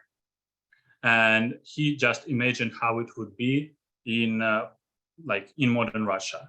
And like some people say that like Russian elites read a lot of it and implemented part of this book. So it's kind of like both predicted it, but to some degree provided imagination of how it can be done. Highly recommend this book. Also, like a lot of Russian scientists are banned. This is like he's now Dmitry Guriev. He is Sergei Guriev. He is a provost at French Science 4. This is Ekaterina Schulman. She is like a political science, and she's mostly like she's one of the most famous YouTube bloggers talking about political science and popularizing political science in Russia. Also banned from Russia. This is Sergei Zuyev. He was dean of, even not dean, just the president of the best humanities university in Russia. He's imprisoned now. So yeah, science is also banned from Russia right now. And there was also third point 5 stage of immigration, which happened after mobilization. People started to like in March, people who had money and resources immigrated. In September, when it was declared mass mobilization, that basically any person on the street can be forcefully put on the front line. Everybody who could tries to escape, even without money, even without connection. And again, the main countries that were receptive were Georgia and Armenia, and even more so Kazakhstan. So Kazakhstan was very receptive, and that's also very surprising because in Russia we had a very like culturally not very good relationship with Kazakhstan, in a way like derogatory, because Russia, as many countries, is a very racist country, and there is like a lot of racist derogatory view of like Kazakhstan as being underdeveloped compared to Russia. It's not not the case anymore, almost the opposite anymore. And like the famous movie of Borat was exactly about Kazakhstan. So, and they are now accepting Russian refugees, and we are very thankful for them. And also, very complex question is like, Russians are not given status of refugees pretty much anywhere, despite trying to fight mobilization, because in the West, the common narrative is that, oh, we just like need to protest and fight. But as I showed you, like that's what happens with people who protest and fight in Russia. You get prison, you get killed, you get imprisoned, you get raped and tortured in prison, and it's very hard to protest. So why we don't protest? We do protest, it just doesn't help. When the war started, there were a few protests in Russia, and immediately in the first day, there were more than 2,000 people arrested. It's like with all the prisons already, or like almost on max capacity for people protesting. After that, like protests looked like this, where you have like more military personnel than protesting people. So like if you go to protest, you get arrested before you can even like try to do something. That is, I'll just put it as a reminder. It's like from a Twitter, a very funny kind of almost a joke that like when Russian army left Kherson just now, it's in Russian, so I'll explain what it says. So when Russian army fled Kherson, and Shoigu, Russian defense minister, said that that's a right thing to do, we came in a situation that legally, if you support withdrawal from Kherson, then you can be put in prison for supporting something that violates the Russian borders, because right now by Russian borders, Kherson is part of Russia. So you support, like abandoning Kherson is illegal. But also, if you don't support abandoning Kherson, it's illegal because you criticize army, and it's illegal to criticize army. So in Russia, whether you praise abandoning of Kherson or criticize abandoning Kherson, both of them can get you up to 15 years in jail now, according to Russian laws. That's how it works in Russia. And that's just like names of the like criminal code entities that creates this kind of legislation. And we have, as I mentioned, this white, blue, white flag right now, which is slightly problematic, and also part that Ukrainian politicians, they try to present that Russian people don't protest against, and we do protest, but first of all, we often protest with these flags. And the other thing, in many countries, including Canada, for example, when I go to Ukrainian protest, they strongly ask us not to show any Russian symbolics because they don't want to associate with us, even with Russian white, blue, white flags. So basically, they ask us to conceal that we are Russian when we join their protests, and that's pretty painful. But also because like we all feel very guilty with Ukraine, we accept that, and that also reduces the visibility. And Russian politician authorities, they like every day say that like, oh, Russian never protest anywhere, and we do, but we kind of like can't really talk about it. We also can't claim refugee, and like on a personal level, it feels almost that like the Russian part that is not supporting Putin is kind of like getting invisible, because in Russia we are claimed non-Russians, criminals, and like if I go to Russia, I will probably also end up in jail. And outside of Russia, due to Ukrainian narrative, we are still Russian and therefore evil. And so there is like a no good spot for Russian to occupy. And I'm not complaining because I still think that Ukrainian has it like tougher and it's harsher on them than on us. But in a perspective, like I see the future for Ukraine as more promising than for Russia. And that's my last 2 slides. I'm sorry for taking all the time I had, I guess. So what's at stake now? I personally consider, and that's more like speculative, that there are like 3 main scenarios of what can happen with Russia. One is like turning in a North Korea-like state, and that's what Putin will most likely try to do. And I really hope that that won't happen. And for that not to happen, like Ukraine need to win and need to win decisively. That's why most of the people who wish good for Russia, they should also, I think, wish for the victory for Ukraine.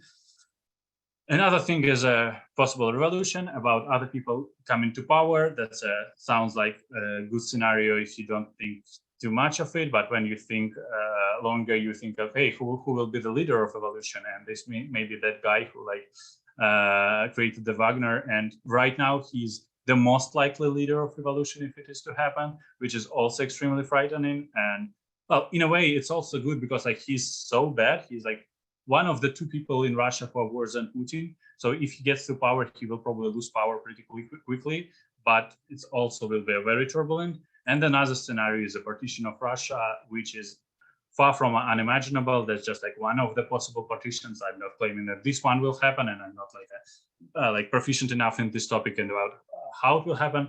But Russia have so many states that like have their own religion, have their own culture, have their own language, and right now their strive for independence as high as ever. And if Putin loses, there's a good chance that Chechnya or Tatarstan or Yakutia or some other places will try to part with Russia. And I'm actually not like, despite feeling sad about it, I think it may be even the best scenario possible, but we'll see how it goes. I don't want it to happen, but I unfortunately don't see a better scenario right now, but we'll see how it unfolds. Well, unless we, of course, have like nuclear war, I hope it won't happen, but that's still on the table. I think Putin can push the red button. I just hope that when he pushes the red button, the doctors will come and put him in a mental asylum. But it's a big topic in Russia right now. Everybody every day talks about the possibility of nuclear war. And my last slide, like why bother? Why it's important not only for Russia is many people remember the history of First and Second World War and like revanchism, the desire to take what's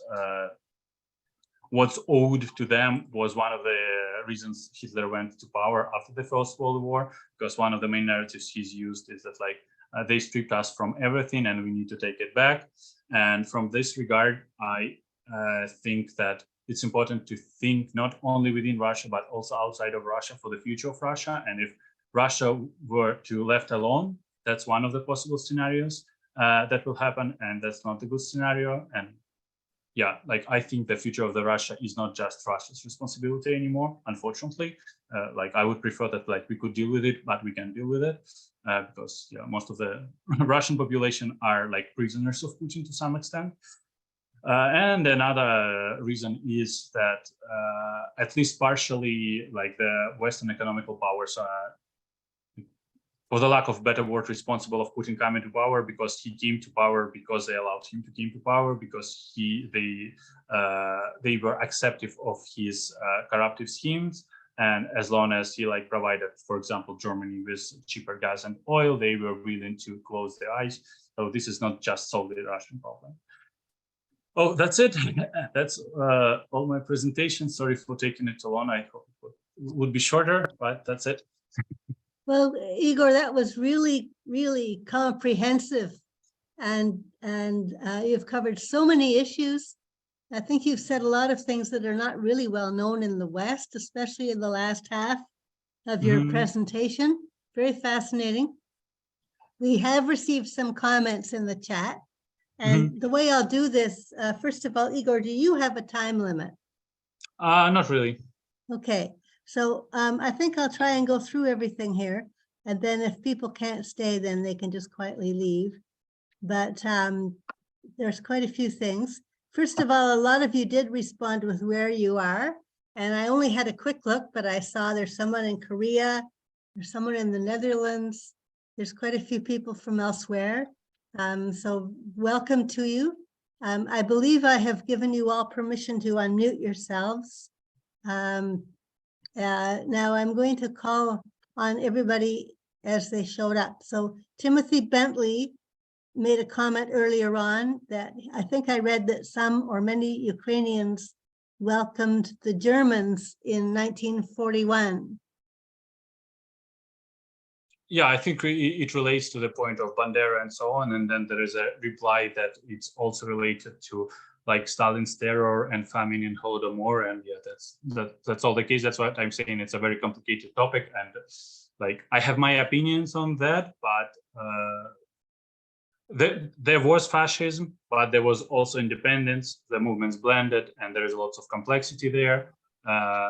And yeah. It's kind of important context to what's happening, and that's what often is discussed in terms of like why like there are like fascists in Ukraine and so on. And indeed it's complicated. Yeah, so I don't think I'm ready to go into that detail because it's definitely not my specialty. I just like know some, but not exhaustively. Okay. About the topic. Bill has said, not surprising, this was in relation to something that he said. Between 1932 and 33, about 4 million Ukrainians starved to death because Stalin stole their food. It's referred to as the Holodomor, the terror famine. Yeah, I already replied to this in the previous one. So it's like these three comments are like in this same this that yeah, like it's Right. largely true, and that was a history about like Bandera and nationalism, and whether it was nationalism or strike for independence. I think it was both. And then Timothy Bentley said again that, which was, I think, made more terrible because of the amount of food that Ukraine was and is producing. Yeah. And then Timothy asks, what has Putin achieved? Is it just a distraction? What is it? I think he made a mistake. So basically, it's like with the emperor's new clothes, he hoped that just like with Crimea, he would take Kiev in 3 days or maybe like 3 weeks. That like all his advisors told him that like Ukrainian population will welcome Russia and will be ready to become part of Russia or accept Russian new like puppet leader or something like that. I think he like that it's like speculative, but that's the only theory that I find reasonable, is that he believed that he will succeed in this, and he failed. But then what can he do? Like after you failed with this, and now you're like in the middle of that terrifying war that you don't have resources to win. He's like right now he's just trying to stay in power, and it's very hard for him because like he can just like consider say, oh, it was a mistake and we lost the war and like we lost of the territory, and now Ukraine also is not accepting even like leaving Russia with Crimea. So like for right now for Putin there is no way back, and that's the situation he got in because of this like emperor's new clothes situation. Elka and Ola, what is or was the role of the Azov Brigade?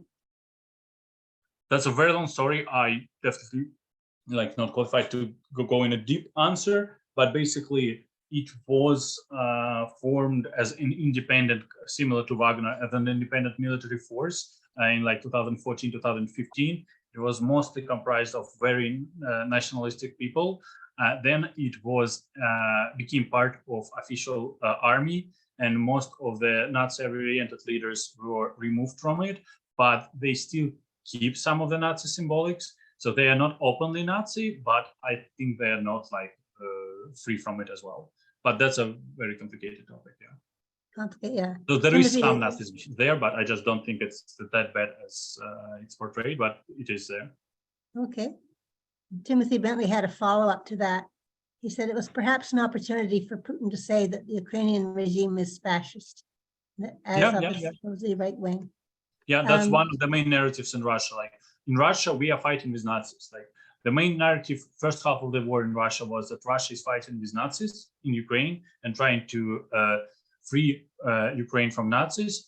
Now the narrative changed. Now the main narrative in Russia is that Russia fights with NATO and America because NATO and America try to turn Russians into homosexuals. And that's not joking. That's what they say on TV. Okay. Elka Enola is saying, can you please talk about racism in Russia, Ukraine, and Belarus? In Ukraine, there is some racism toward Russian population because almost like 1/3 of Ukrainian population is Russian. It's not terrible. It's like all my Russian friends from Ukraine didn't experience anything about it. Oh, Elka wanted to add something. Can you unmute yourself because you're muted? I can't hear you, Elka. Can you unmute yourself? Maybe Kathleen, you can unmute her. I don't know how it works. Yeah. I've clicked on ask to unmute several times. Now I've got it. I wasn't getting the unmute message and I couldn't unmute. No, Igor, I meant real racism, anti-Black racism, anti-Asian racism, Okay. not just, you know. More like American kind of racism is No, not like American, like the kind you get in Poland, for example, and anti-Black, serious anti-Black, anything that isn't white Christian, essentially. yeah, that's what I'm saying. It's very different in Russia and Ukraine. Like there is almost no Black population in Russia, so anti-Black racism is almost non-existent. It exists, but mostly in a way that like nobody, like a lot of people in Russia never seen a Black person. So when they see it, they like have a like kind of like fearful reaction of like something very unusual they are not used to. But it's like not structural racism or something like that. There is a very strong racism towards Asians, but it's again not the same Asians as in America. It's mostly against like Buryat people or Mongolia people or Tajikistan, Kazakhstan, Kyrgyzstan, Uzbekistan, like Middle Asia people. There is a strong racist against them, unfortunately, and it's pretty big.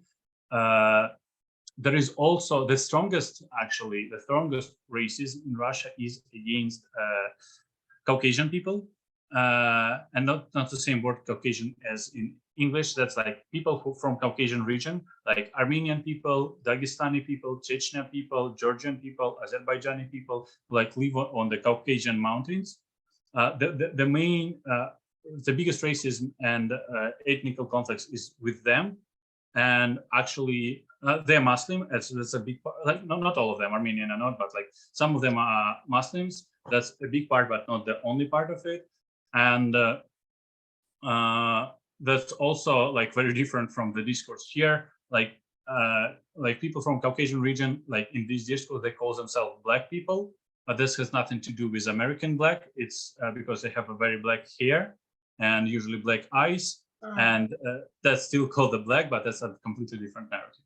So yeah, like American and European racist narrative is almost non-existent in Russia, but we have our own racist narrative. And yeah, like Russia is very racist. Yeah. For example, I was bullied when I was in school for being not white enough.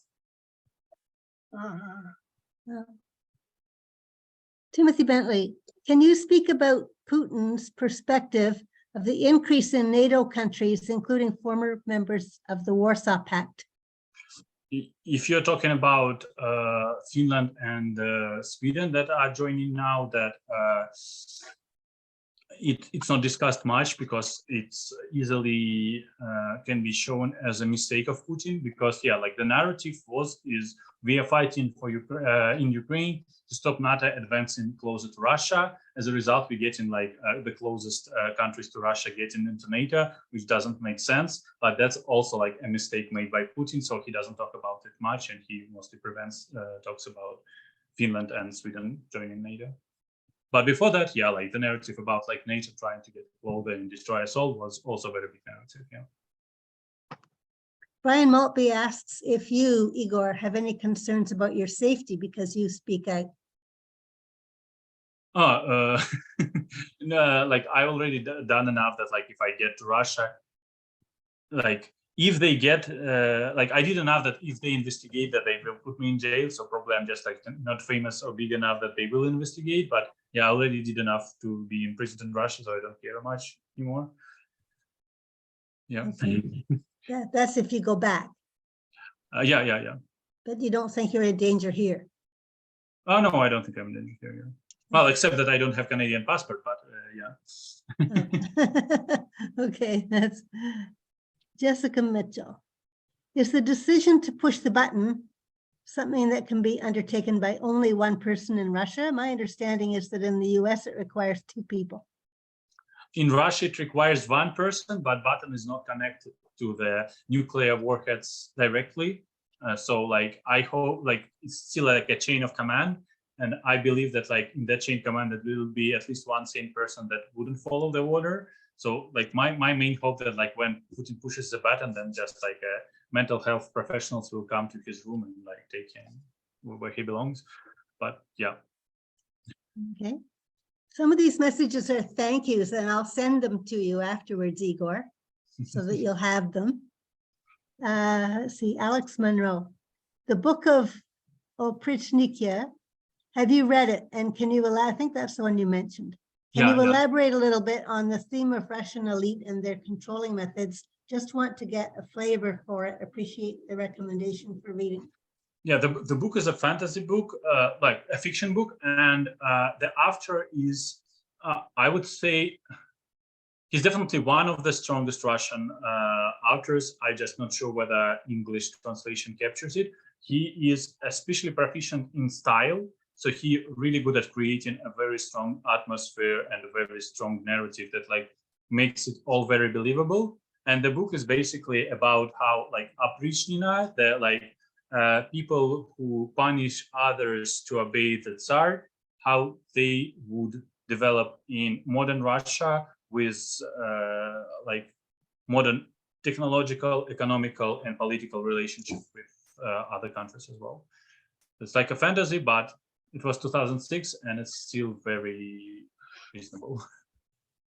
Okay. David Davies, I believe, is in England. Geopolitically, Russia has restored water to Crimea. What's your comment, David? Yep. Did you want to elaborate? Well, yeah, that was really in reply to what has Putin achieved. Given that they'd cut off the water to Crimea from Ukraine, they have actually restored that. So that's one thing geopolitically that he has achieved. Okay. Yeah, that's the case. And they also like build the bridge, and like the geopolitically, there's also an argument that like Russia needed Crimea to have access for like a military fleet in like Black Sea and so on.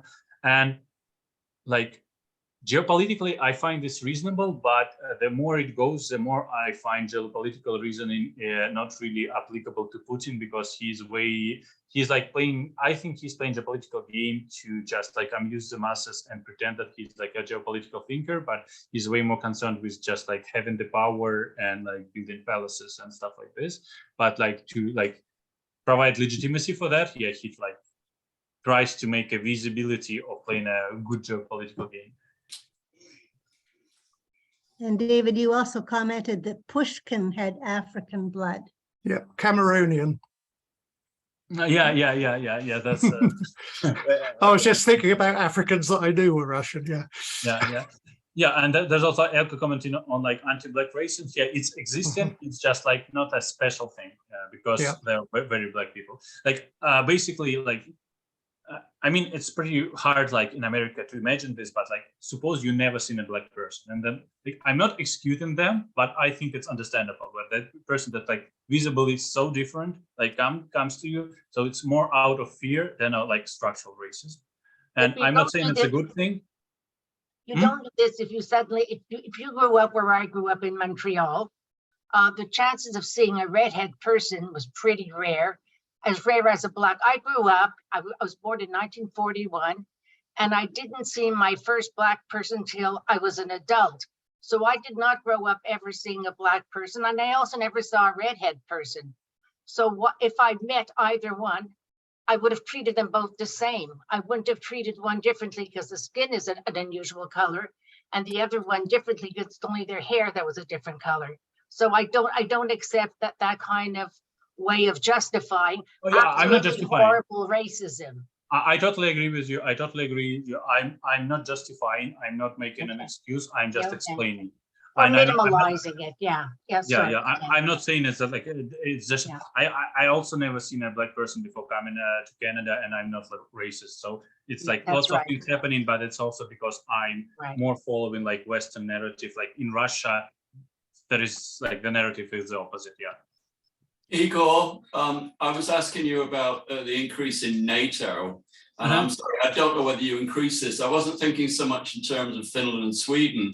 I was thinking more in terms of the former members of the Warsaw Pact that changed completely and became members of NATO. And also in an interview fairly recently, I think Bill Clinton claimed that he talked to Boris Yeltsin about Russia even belonging to NATO because of the possibility of external threats. There is a narrative about this. I'm not deeply involved in that narrative, but there are claims made by many semi-oppositional people in Russia that actually Russia wanted to become part of NATO at some point and it was rejected. And most of it is like not completely on like conspiracy level, but it's like on a borderline. And I don't have enough evidence. And again, that's not my field of expertise. So I have my opinion that it might be true, but I'm not deeply into that topic. Okay, thank you. Okay. I'll skip a couple because I think you may have had your points covered already. But now we could have a general discussion. Now, one person had your hand up, just a moment. Yeah. Paula Verbeet, you're in the Netherlands. Welcome. Well, thank you for having me. No. Well, I must say I have been listening very carefully, but I didn't understand everything. But I did my best. And I have several questions. Someone already asked you about your concerns for your personal safety. I gather you are not so very concerned about your safety, but mightn't you be mistaken? And aren't you concerned because your family is still living there? Won't they have to? Won't they feel the effects of your talks to us? Well, I don't think this talk is that big, but yeah, my family is there. Most of my friends are there. They know my position. They share my position. They would praise me rather than blame me for doing this. So yes, we understand of these risks, and yeah, that's how it works. And yeah, that's a more tough one than my personal safety. Like I have my mother there, but she's a separate person. She's not me. She makes your decision. I make my decision. She knows my decisions. She embraces my decision. Well, perhaps because you showed us an image with a Russian text in blue, and you said something about sons, and I gathered that it was if you flee your sons to the outside of Russia, you are betraying your country. That I understand that right? No, that was that was about criticizing the political decisions of Kherson. Like right now, Son or her of Kherson, the city of Kherson or son? City of Kherson. Yeah, city of Kherson. Yeah, yeah. Oh, well, I gathered that wrong then. Yeah, it was about the city of Kherson that like Russian troops left Kherson, and you cannot, if you criticize it, you can get up to 15 years in jail, and if you praise it, you can get up to 15 years in jail. That's how like screwed Russian legal system right now is, because they just introduced like laws to punish everybody for anything possible. I see. Yeah, fleeing Russia is not illegal, but like, yeah, they're also like trying to introduce laws that they can like strip me of my Russian citizenship. They didn't do it yet. And I mean, they are trying to push the law, which is like unconstitutional, because according to the Constitution, you cannot remove citizenship from a person, but they're trying to like amend it to make the cases that like, yeah, if a person left Russia because they don't support war, that they can be stripped of citizenship. Well, it's not implemented yet. The problem, well, I'm afraid Russia officially isn't in war, so how can they criticize you about for fleeing that war? Yeah. That's like full of things like this. Yeah. But in a way, it's a benefit that you can't call it a war, but perhaps they can criticize you because you didn't go back in order to go to the front. Yeah. Because you seem to be in age to combat. Yeah. If I were in Russia, I would definitely be among the like population who can be sent to the front line. Yes. Igor, do you have a sense now of how much people in Russia know about how the war is going and what its purpose is? Nobody knows what the purposes is. I believe. I don't think that Putin knows what the purposes of this war anymore, because like all the purposes that they have failed, and they are trying to come up with the new ones. And the frontline changes too fast for the like new goals, like the goals they established like a week ago are not like achievable anymore. So it's like a very wobbly and like very unstable for the goals as well. I still think like less than half are well aware of the situation. Like I would say that like when the war started in the beginning, there was something like that, like 20 to 30% were against the war. Like 30 or 40% were like neutral, whatever is safe to say, they say whatever is safe to say. And 20 or 30 more percent were strongly for the war. So the main group of people is just like main group of people in any country. They just like want to live a life and have nothing to do with it. But like, unfortunately, if you like live in, say, like Canada or Europe, and you just want to do a regular life and not involved in politics, you're a good person. But like in Russia, if you try to not get involved in the politics, you're an evil person, because now you support the war, because that's the only safe options you have. That's why, according to all the surveys, everybody supports the war, because like if you say otherwise, you can get a prison. At this point, I think there's been quite a loss of life among the Russian military. Is that so? Yes, I think like it's like very fast changing, because like mobilization just happened less than 2 months ago, and people who went to mobilization, according even to interviews with the like captured people, that they were very delusional of what's going on. So like people who went to war, a lot of them were sure that Russian army is strong and not corrupt. A lot of people were sure that there are Nazis fighting on Ukraine and we are fighting against them. A lot of people were sure that they will never be sent to the front line, and then will be just like doing some like office work for the military. And then just like we have like lots of people dead there, and then people like see what like the thing is. It's still haven't shifted, but it is in a shift right now. So right now, like since the mobilization started, like attitude is shifting. Not sure like whether it will shift enough for some changes to happen. The public opinion. Yes. Is Yeah. shifting. Yeah. Because that's a lot of grief for the parents and the family members. Yes. And again, exactly to not allow for this, that's like the why Russian kind of like racism and Russian kind of colonialism was in play. That's why they put like Dagestani and Buryat people, because they are not Slavic people, and because of the embedded racism, like Slavic people didn't care much about Buryat or Dagestani people, and a lot of people there died, but like in the more affluent parts of Russia, nobody cared. And that's why it was like safer, and like public opinion didn't shift that much. But now, because of the mobilization, all the people are in danger. It's still way worse in Dagestan and Buryatia and in some other places. Still, like in Moscow, the rate of people being conscripted is like 10 times lower than in Buryatia, for example. But it's still at least existent, and it becomes visible. You know. So let me ask you a hypothetical question. If you were asked to participate in a negotiated solution, if you were an ambassador or someone, right?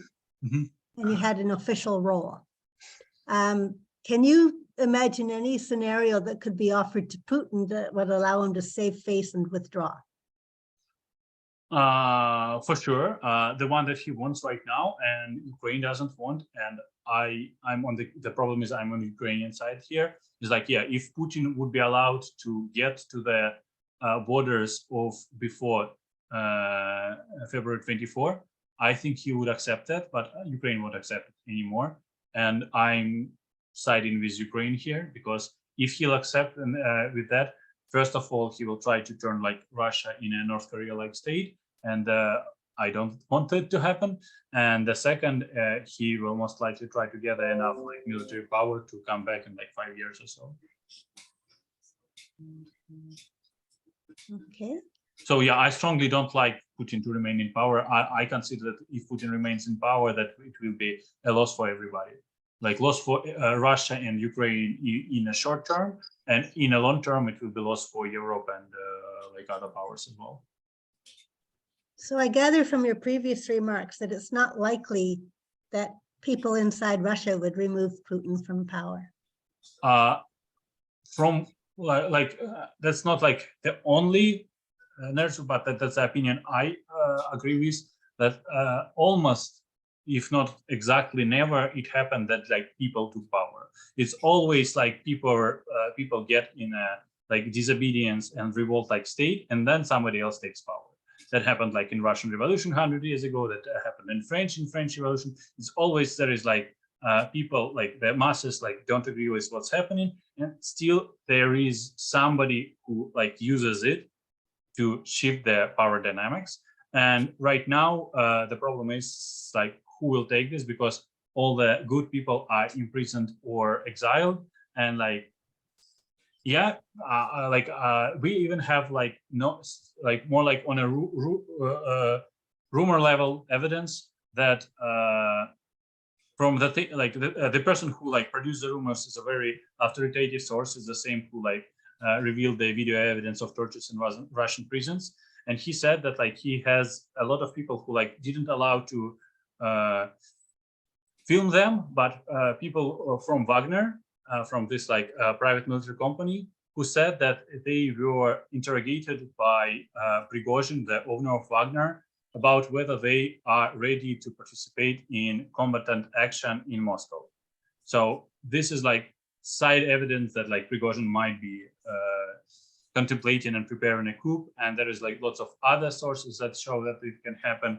And I have very mixed feeling about this, because like he is one of very few people who are worse than Putin, but again, like he's so much more than Putin that like he won't be able to remain in power, I guess. At this point, Igor, on behalf of Toronto Mensa, I would like to say a very sincere thank you for your fantastic presentation and discussion, and to let you know that we will be sending you a small gift as a sign of our appreciation. Thank you. This was great. Are there any final comments from anyone? Just want to thank you so much for giving such an incredibly packed presentation and being available and being so patient with all our questions, because many of our questions are coming out of ignorance. We just get things thrown us from all sides, and we don't know what to believe. We don't know anyone who's been there that we can trust, except for you now. Thank you. Okay, I'll draw it to a close now. And thank you very much again, Igor. And thank you to all of you who came and attended this presentation today. It was great. Thank you very much. Thanks, Igor. Glad you're safe. Thank you.